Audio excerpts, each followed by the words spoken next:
Hi, this is Jeffrey Tucker, and you're listening to the Libertarian Christian Podcast. Thank you so much for listening. You might also consider supporting this podcast by sharing it and even donating. LCI needs your help so it can continue creating great content.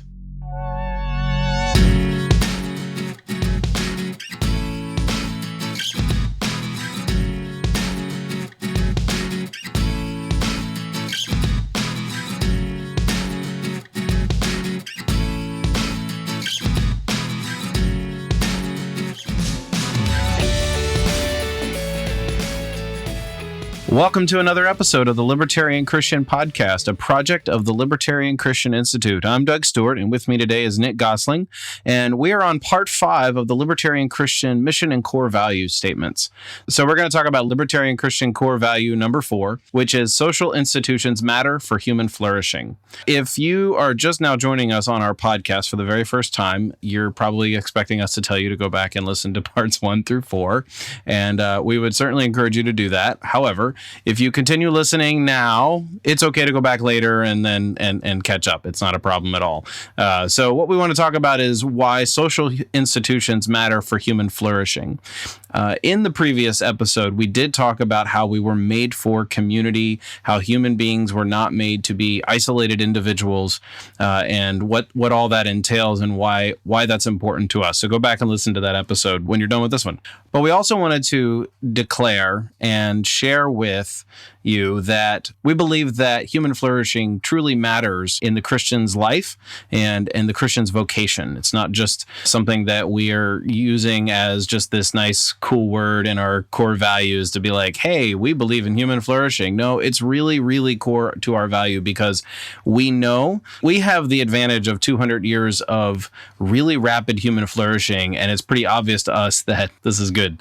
Human flourishing is good. And one of the things that matters toward doing that, and isn't the only thing that matters, but is social institutions. And what we need to talk about what that means. So as we jump in, we should talk about what we mean by human flourishing, and then we'll talk about what institutions we're talking about here. So we need to talk first about what do we mean by human flourishing? And it's sometimes common for people to think of human flourishing as just peace. And in some ways, of course, peace and human flourishing go hand in hand.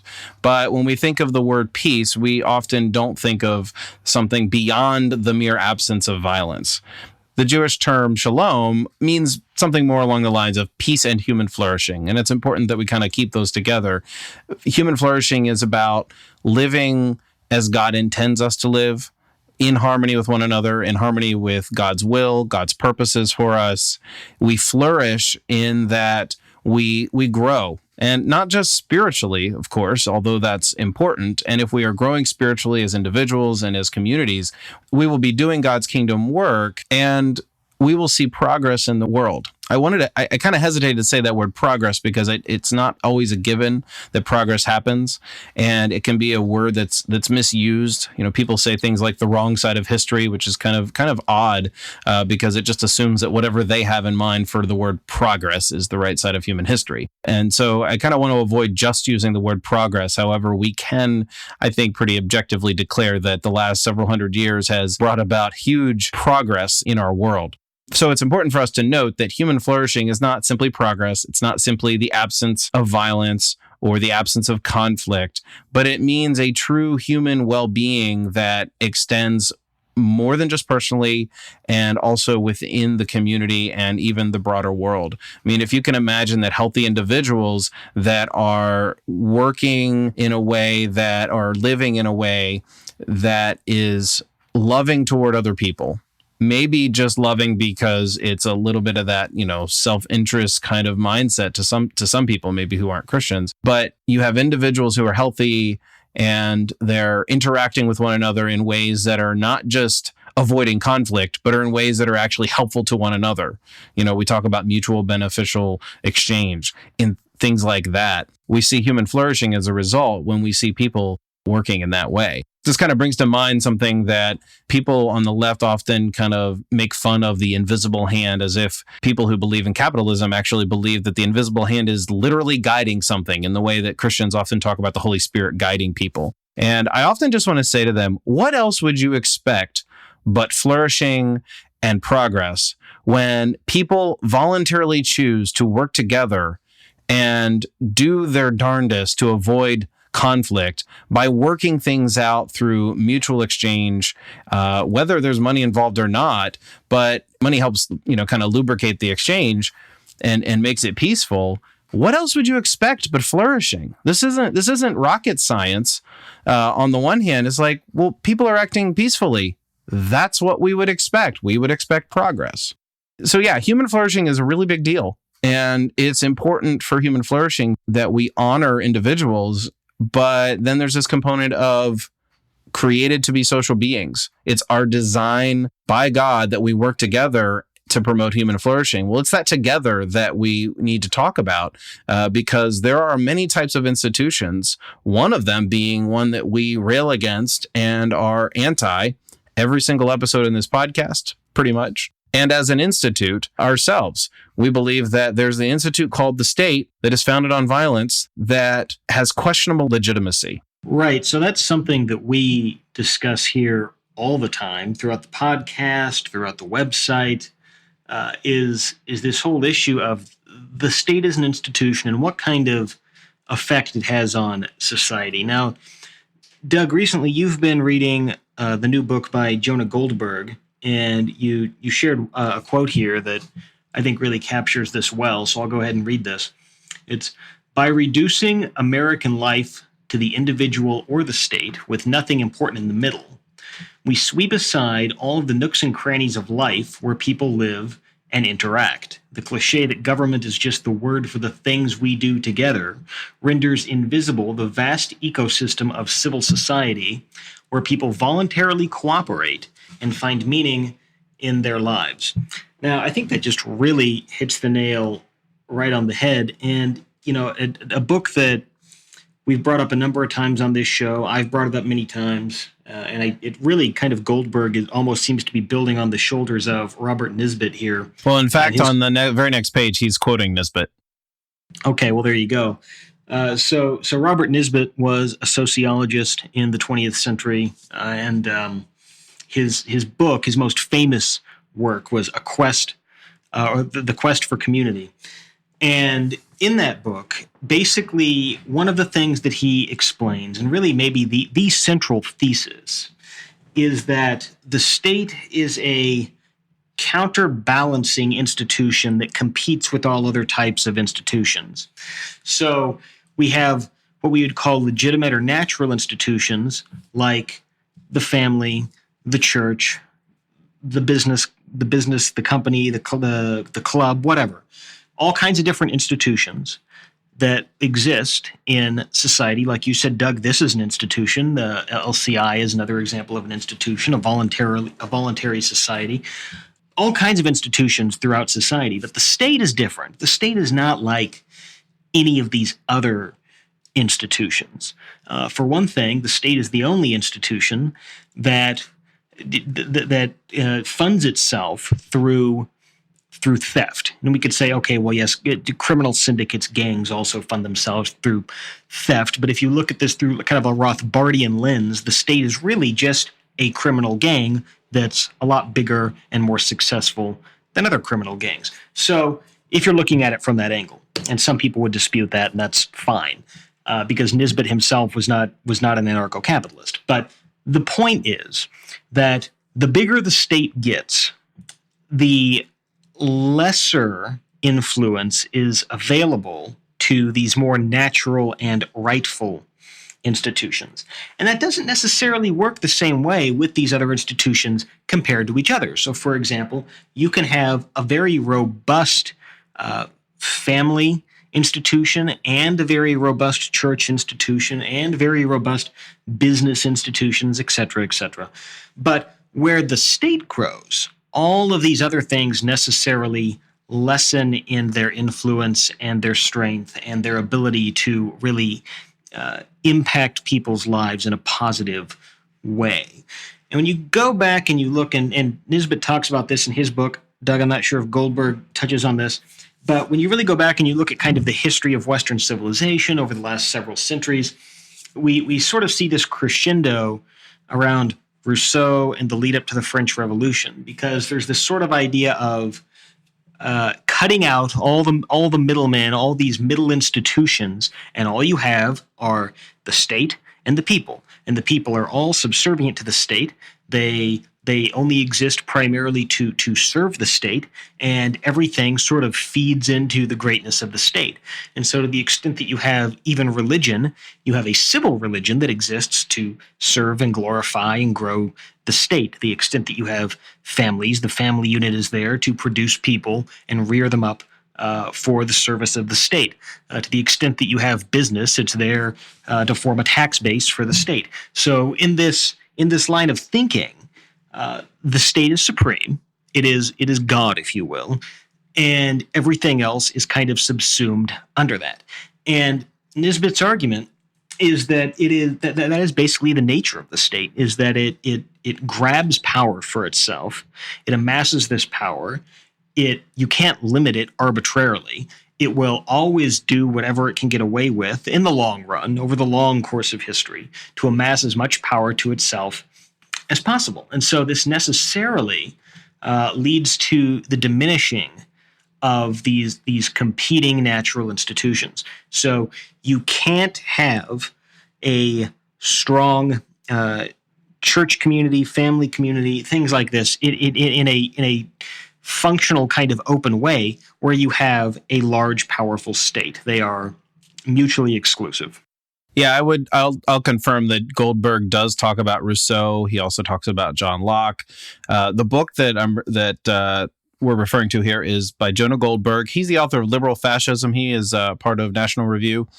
So he's definitely a conservative, but as he kind of revealed in his conversation with Russ Roberts on Econ Talk, the week the book was launched, he's actually sort of becoming, just nudging himself in the direction of libertarianism. And I think with very few exceptions, libertarians would read this book and be very proud that a work like this is out there. So the book is called Suicide of the West: How the Rebirth of Tribalism, Populism, Nationalism, and Identity Politics is Destroying American Democracy.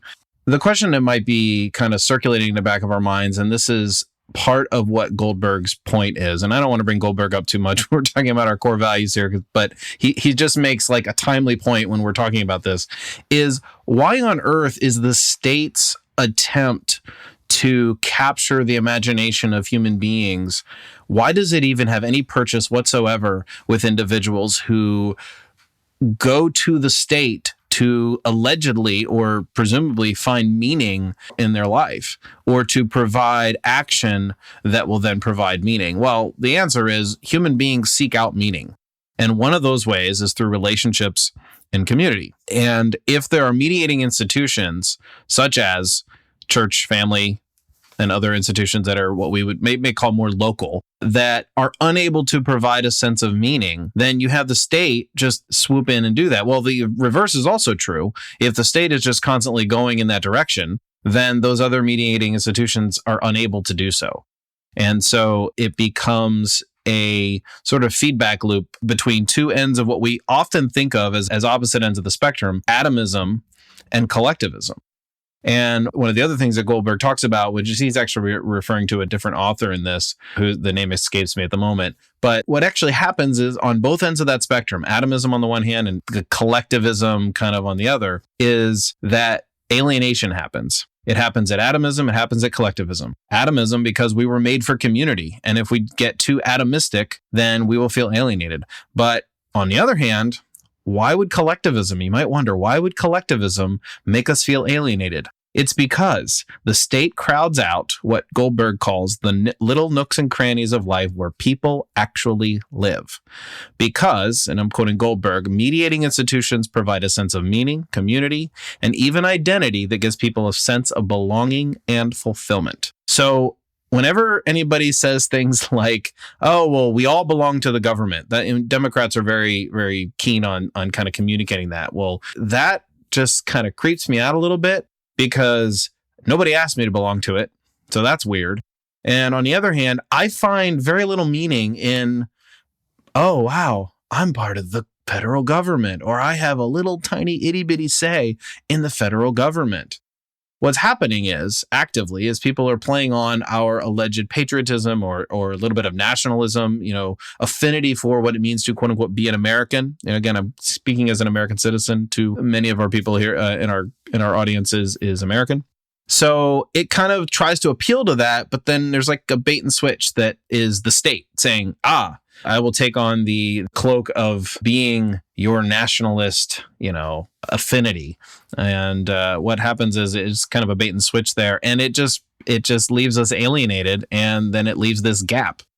I'll kind of just leave it there to go find out from Goldberg what exactly that gap actually ends up producing. And if you think longer than about 20 seconds, you probably know what it means. So one of the things that this might also raise is, does this put libertarians at a rhetorical disadvantage? Because if we are communicating that we are all about the individual, this raises the question, does it put libertarians at a rhetorical disadvantage when it comes to talking about freedom and individual liberty? Because a lot of times what we are doing is we are anti-state because we don't see the state or whatever highest echelon of power as anywhere close to a viable substitute for those parts of life that give us value, that give us direction, or give us meaning. And people are seeking that. And so as libertarian Christians, we already acknowledge and wholly endorse the church as an institution that can provide meaning. So we now have to kind of talk about, well, what other institutions are there? What does an institution even mean? And why does the composition of that institution matter? Hey folks, Norman Horn here from LCI. Would you do us a quick favor and rank us on Apple Podcasts or wherever you subscribe to us? High rankings helps us get the word out there. And now let's get back to the show. So as we're thinking about what constitutes an institution, there's a few different things we could talk about here. At least as far as a rightful institution, we may say, number one, it is a voluntary institution, whereas the state is not a voluntary institution. Now, you might voluntarily be an employee of the state, but as far as actually interacting with the state, that's certainly not voluntary. Taxation is not voluntary, contrary to what some people have actually tried to argue amazingly and absurdly. It is not a voluntary relationship you have with the state, but your relationship to a church, to a business, to a civic club, a Rotary club, whatever, those are voluntary. Your relationships to your friends are voluntary. To some extent, even your relationship to your family is voluntary. To some extent, not. It's sort of put upon you by nature, and we can talk about there's certainly ethical, theological dynamics and obligations that come into play there. But it's still, you're not literally forced to remain there in most cases. So it is a voluntary relationship. The second thing is it's cooperative, meaning that you are working together with the other members of this organization, as we talked about, voluntarily, for some kind of mutual aim or goal. And the goals of the organization or the institution will, of course, vary depending on a number of factors, including what kind of institution it is and who the members are and what they value. But you have people who are voluntarily joined together working towards some sort of mutual cooperative goal based on some kind of mutual interest that binds them together. That's sort of a rough way we can sketch out what a natural free institution is, or at least what its characteristics are. In contrast, the state is none of those things. To some extent, you may say it's cooperative, but it's more that it's been forced upon people out of a supposed necessity. They're told and indoctrinated into thinking, well, of course you need the state for this. You need the state for the roads. We use that as a joke in libertarianism, my roads. But I've actually heard people say that, like a lot of times, and many of you listening have. That's not just a caricature. People really believe this, that without the state, we'd have no roads, and we'd have no security, or we'd have no health care, or we'd have no jobs. So it's just sort of a collective myth that's sort of been pushed on people who have been indoctrinated into thinking, oh, yes, well, of course we need the state for this or that. So you could say, to some extent, the state is cooperative, but it's only cooperative to the extent that people have been spellbound into believing it. And it's certainly not voluntary. you have no option to just walk away or to not pay the taxes or to just say, you know what, I'm going to take care of myself. I don't want anything from the government. Don't protect me. Don't give me a social safety net. I'm just going to walk away and not pay your taxes and not be part of your civilization and own my own land and go about my own voluntary business with people that I want to deal with. Well, you can't do that. I think we're actually moving in the 21st century. We're seeing examples where that may become more of a reality as we see things like micronations and voluntarist societies cropping up. We've talked about that a little bit on this show. We interviewed Trey Goff about that a while back. Our own Jamin Hubner is working on a project along these lines. Peter Thiel and the Seasteading Institute doing a lot of work in this area. So I think over the next few decades and centuries, we'll really start to see a lot more of this. We will start to see some of these more voluntary alternatives to the state cropping up. Okay, so now here's something that we should probably talk about, and that is the varying levels of government. We've been using the government or the state in this episode, and we often just use those terms interchangeably. But there is, in America, we have the concept of federalism, and there is a bunch of varying levels of government to which we quote unquote belong. And I use that word advisedly. So when we complain about the government, okay, there's a vast difference between complaining about the amount of taxes that your local jurisdiction is now charging you as opposed to last year for property, for instance, and the fact that the NSA is spying on you, or the fact that your income taxes have now increased or whatever. You can come up with any egregious actions by any level of government, and there is a varying level of voluntarism that's here. To some extent, it's not quite fully voluntary because, as Nick said, you can't just opt out. There is no option to opt out. However, you can choose to live in places that you don't pay income tax. You can move to Texas. Okay. Now, there's costs to that in other ways, of course, if you don't want to live in Texas, which I might just add, because Norman's not around, is a really good state. So it's not like I'm putting down Texas at all. But if you don't want to live in a certain jurisdiction in the state you prefer to live in, or in the county or area that you want to live in, you might pay a little bit more, or in certain areas, there's other trade-offs, but you can sort of pick that. The bigger and bigger the governmental institutions that govern our country, the less and less voluntary it becomes. So if you feel compelled to get involved in politics, oftentimes people start at more the local level. Well, you kind of feel more involved, whether or not you actually, and a lot of us actually don't vote on the local level because we don't pay close attention to it. But that's actually where we can make more of a difference if we focused on those things. And a lot of libertarians are.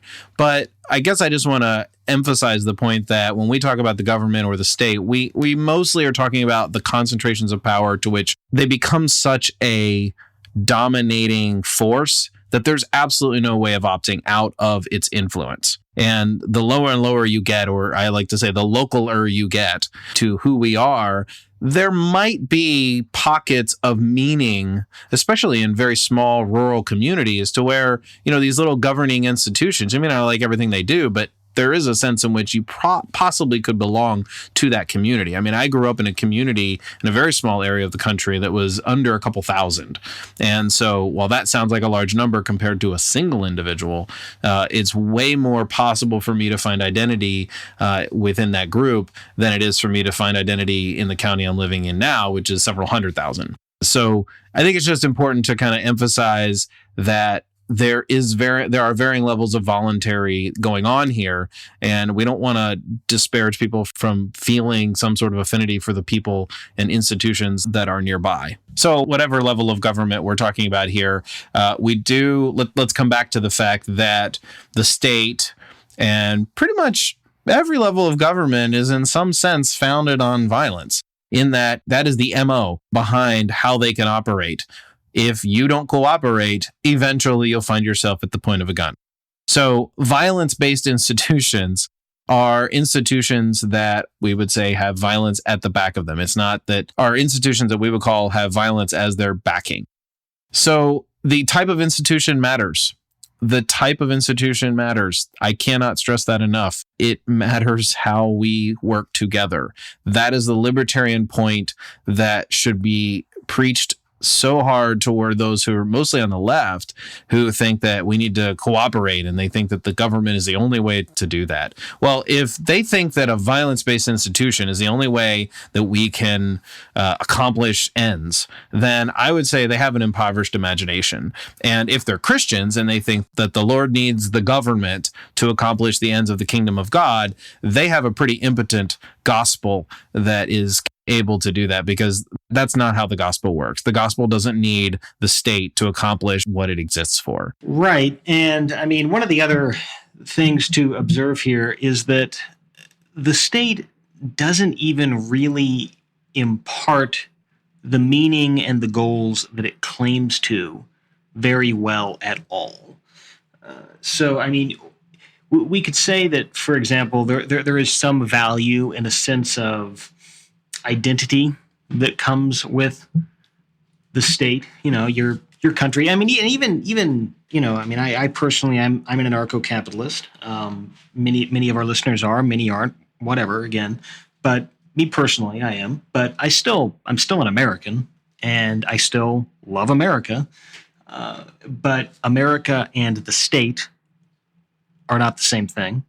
But there is a sense in which being born in a certain place, in a certain context, gives rise to a part of your identity. And that's not necessarily bad.